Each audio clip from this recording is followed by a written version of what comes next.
What's going on, guys? This is Ryan with Dark Outpost, and I just got done watching the season finale of The Mandalorian, Chapter 16, and there's a couple things to talk about. Now, there are a lot of happy Star Wars fans out there today, and for those people, I'm happy for you, but there's really not any way to talk about this without talking spoilers. So, this is your one and only warning. We will be talking about spoilers for the season finale of The Mandalorian, and primarily the thing that if you got on social media not expecting, not knowing what to think, this is what you saw. Luke Skywalker, a CGI Luke Skywalker. There hasn't been confirmation whether it was de-aging or CGI, but it certainly looks to be CGI. Luke Skywalker showed up at the end to save the Mandalorian and all of his friends. Now, I've talked about this. I said from the beginning, Drunk 3PO actually had some inside connection and said, hey, listen, he said they filmed some scenes for Luke Skywalker. And it turns out that he was right all along. That information that he got was absolutely correct. So this wasn't really a surprise to me when this happened, especially because they were pinned up, their backs were against a wall, and then an X-Wing flies in, and it's Luke Skywalker. Now, the reason so many people are excited is because this is the Luke Skywalker that they have wanted to see for years from Disney. This is a Luke Skywalker who is absolutely destroying people, kicking ass, and then when he came to talk to them, he was kind, he was humble, but he was also very confident. He was that Jedi Master that Disney never showed us. That is why people are so excited for this. Now, I'll get to my thoughts soon, but first I just wanted to look around at some of these reactions. What an amazing, feels so good moment. I just cried. A lot of people crying over this. A lot of people that I respect saying that they're in tears over this. Would you just look at him? Luke Skywalker is back, and this was the image that they saw of him when he walked through the doors, lightsaber lit, walking in. You have some other ones right here, Man of the Freaking Year, and they even did put Mark Hamill in the credits. Now, a lot of people were asking, will this be Sebastian Stan? I said I think they're going to go with a digitally recreated face because they had just talked about essentially getting the rights to Mark Hamill's likeness. So again, this all made sense to me when I saw it happen. Would you just look at him? Luke Skywalker, I think I already showed that one. Look at him, and then here is a picture of Luke Skywalker with the child. Grogu went with Luke Skywalker. A Jedi finally showed up at just the right time for this show. And of course, you also got to see R2-D2 as well. A lot of people excited that R2-D2 came in. And when you look at what happened in the sequel trilogy, all of the legacy characters were shit on. They were made irrelevant. Whether you're talking about Luke Skywalker, whether you're talking about what they made Leia, Han Solo, Chewbacca, even R2-D2 thrown to the side, an absolutely irrelevant person, an irrelevant character in the Star Wars sequel trilogy. So people were excited about that. This is what I could think about. This is the only thing I could think about. For those of you that are excited about this, that is awesome. I'm really glad that you're getting the Luke Skywalker that you have been craving this entire time. But unfortunately, it all leads to one place. This was all that I could think of. The first time that maybe Grogu does something bad or that he does something maybe dark side, what's going to happen to him? What is Luke Skywalker, Jake Skywalker, because that is what happens in The Last Jedi.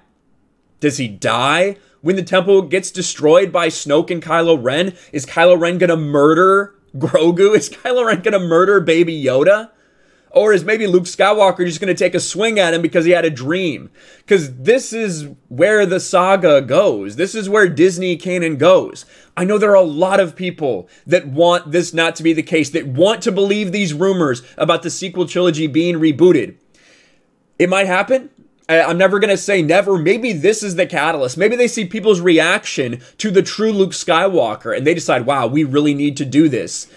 But right now, it certainly doesn't seem that way. All along, we've been told that The Mandalorian will explore the early days of the First Order. Jon Favreau himself said it. What could happen in the 30 years between celebrating the defeat of the Empire and then the First Order? You come on in Episode 7, the First Order, not just starting out, they're pretty far along.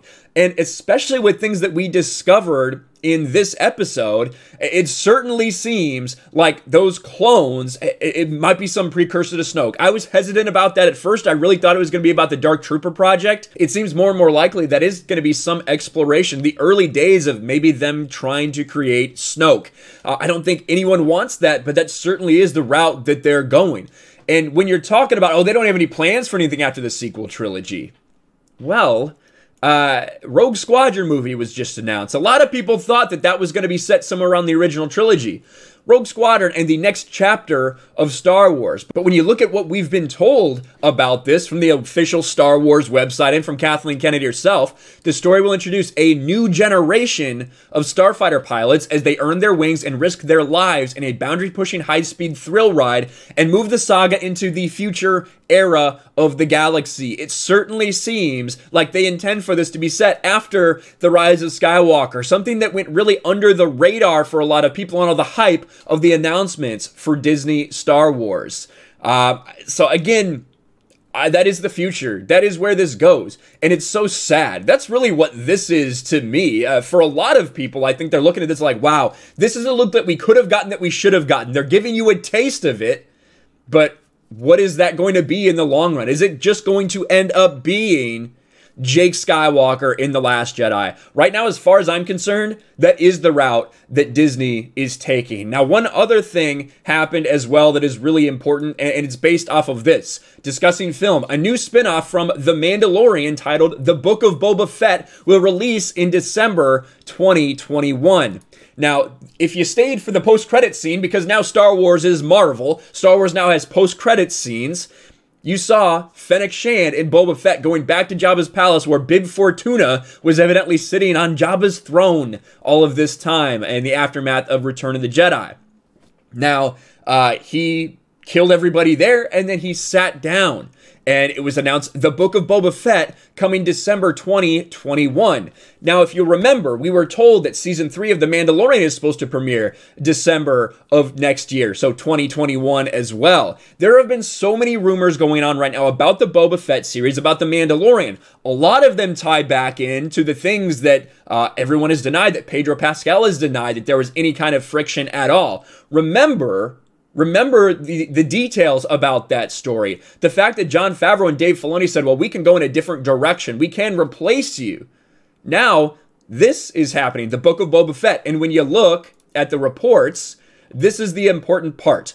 Along with Season 2 finale, The Mandalorian, Lucasfilm have announced what seems to be another spin-off series. The Book of Boba Fett is slated for December of 2021. It will follow Tamura Morrison as the title character and Ming-Na Wen as Fennec Shand, following the immediate events of Mandalorian Season 2.